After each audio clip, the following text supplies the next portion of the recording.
नमस्कार, मैं रागनी आप सभी का प्रभाकर एकेडमी में स्वागत करती हूँ। फ्रेंड्स, हम लोग बाल मनोविज्ञान पढ़ रहे थे, जिसमें से हम लोगों ने बहुत सारे टॉपिकों पर डिस्कशन कर लिया है।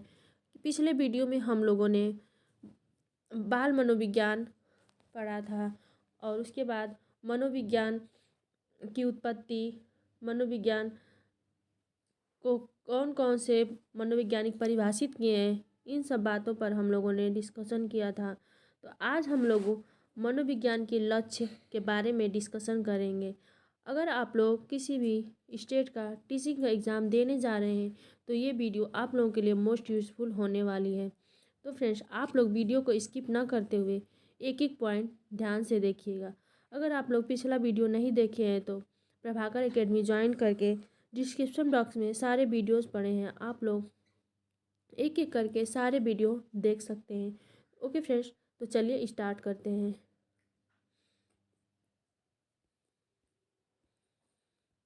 मनोविज्ञान के लक्ष्य। मनोविज्ञान मुख्य रूप से 3 लक्ष्य हैं। मनोविज्ञान के मुख्य रूप से कितने लक्ष्य हैं? 3 लक्ष्य हैं। पहला है मापन एवं वर्णन, मेजरमेंट एंड डिस्क्रिप्शन। दूसरा है पूर्व अनुमान एवं नियंत्रण, प्रेडिक्शन एंड कंट्रोल। तीसरा है व्याख्या यानी कि एक्सप्लेनेशन। तो पहला पॉइंट हम लोग देखते हैं मापन एवं वर्णन। मापन एवं वर्णन यानी कि मेजरमेंट एंड डिस्क्रिप्शन। मनोविज्ञान का सबसे पहला लक्ष्य प्राणी के व्यवहार का वर्णन करना और फिर उसे मापन करना होता है। किसी भी मनोविज्ञान परीक्षण से कम 2 गुणों का होना आवश्यक है। पहला विश्वसनीयता यानी कि रिलीएबिलिटी, और दूसरा है वैधता यानी कि वैलिडिटी। यानी कि किसी भी चीज़ का जब मापन हम लोग करते हैं तो पहली चीज़ होनी चाहिए कि विश्वसनीयता हो उसके अंदर, और दूसरा है कि वैधता हो यानी कि वो सब जगह पर लागू हो पाए। दूसरा है मनोविज्ञान, दूसरा पॉइंट है मनोविज्ञान के लक्ष्य में दूसरा पॉइंट जो है क्या है? दूसरा है जो पूर्व अनुमान एवं नियंत्रण। क्या है? पूर्व अनुमान एवं नियंत्रण, प्रिडिकेशन एंड कंट्रोल। मनोविज्ञान का दूसरा लक्ष्य पूर्व अनुमान तथा नियंत्रण करना है ताकि व्यवहार को नियंत्रित किया जा सके।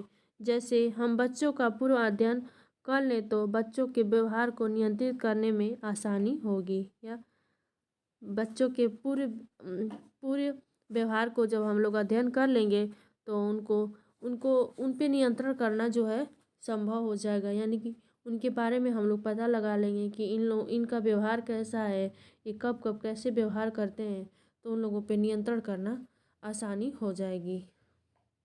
तीसरा नंबर है व्याख्यान यानी कि एक्सप्लेनेशन। मनोविज्ञान का तीसरा लक्ष्य मानव व्यवहार की व्याख्या करना होता है। मानव व्यवहार की व्याख्या करना मनोविज्ञान का सबसे अच्छा और उच्च लक्ष्य है।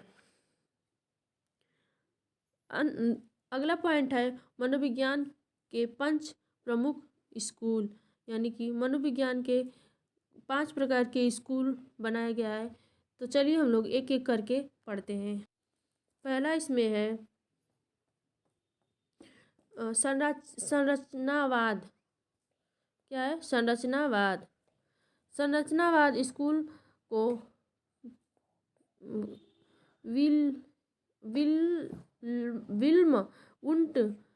विलियम वुल्ट ने के शिष्य टीचनर द्वारा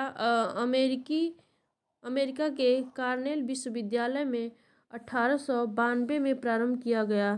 संरचनावाद के अनुसार मनोविज्ञान की विषय वस्तु चेतना अनुभूति थी।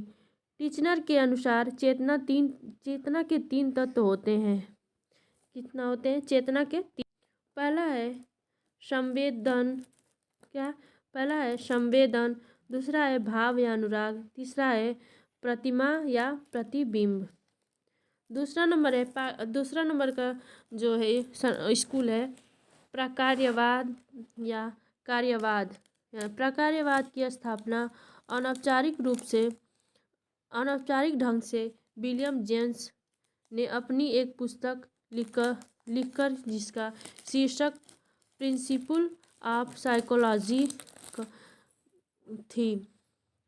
उनका मानना था कि मनोविज्ञान का संबंध इस बात से है कि चेतना क्यों और कैसे कार्य करते हैं, ना कि सिर्फ इस बात से कि चेतना में कौन कौन से तत्व हैं। तीसरे टाइप्स का स्कूल जो है व्यवहारवाद है। व्यवहारवाद की स्थापना वाटसन द्वारा 1913 ईस्वी में की गई।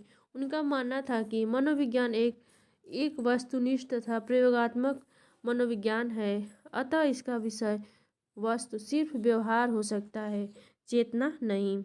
इन्होंने मनोविज्ञान की 4 विधियां बताई। पहला प्रेक्षण, दूसरा अनुबंधन, तीसरा परीक्षण, चौथा शाब्दिक रिपोर्ट। चौथा प्रकार का है गेस्टाल्ट मनोविज्ञान। गेस्टाल्ट स्कूल की स्थापना मैक्स वर्दाइमर ने 1912 में किया। कोलर तथा कोपका इस स्कूल के सह-संस्थापक थे।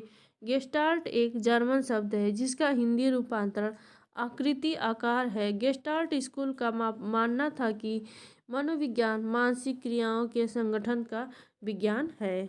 पांचवा प्रकार का स्कूल जो है मनोविश्लेषण है। मनोविश्लेषण को एक स्कूल के रूप में सिगमंड फ्रायड ने स्थापित किया। फ्रायड के अचेतन का सिद्धांत काफ़ी महत्वपूर्ण माना गया और इन्होंने सभी तरह के असामान्य व्यवहारों का कारण इसी अचेतन मन को बताया था।